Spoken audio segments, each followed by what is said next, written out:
considering that this is basically an 80-minute long commercial, not only does the movie feel like there's actual money put into it, it's also highly entertaining. Now, full disclaimer, I know that filmmakers think it looks like it's a kid's movie. It is PG-13, so keep that in mind.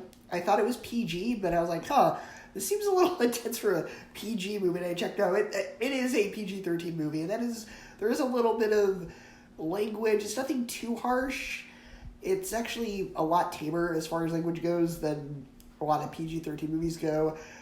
But it is a little intense. It is a little bit more intense than a typical PG movie, so just keep that in mind. It may not be for everybody in your family.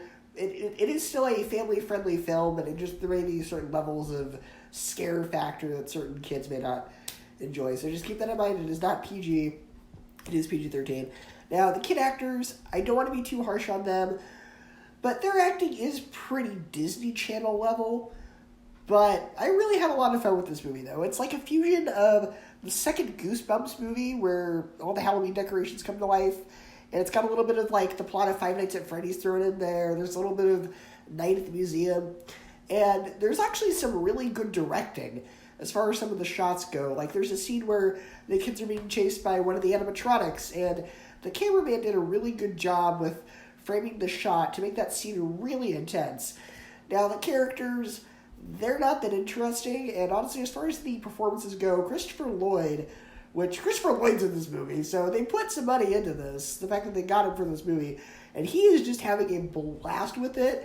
He is so fun. He is highly entertaining. He plays the evil villain really well, and he's actually kind of funny.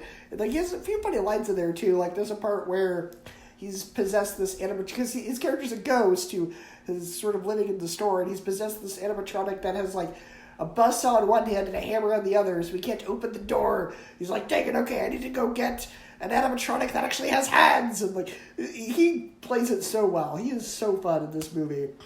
And, I really had a lot of fun with this. It's certainly better than that scene in Hocus Pocus 2, where they're at the Walgreens. Like, this is like that, but done actually well. This feels like a movie that could honestly take place in any location. It just happens to be a Spirit Halloween store. It's a fun little Halloween movie, and it's pretty cheap to rent right now. I think it's like $5. So for what you're getting, that's a pretty good price. There's not much to it, but again, for a movie that's basically an 80-minute commercial, it's really well done. It feels like an actual movie. I was entertained by it. For me, it gets a solid B, 8 out of 10, and 3.5 out of 5 stars.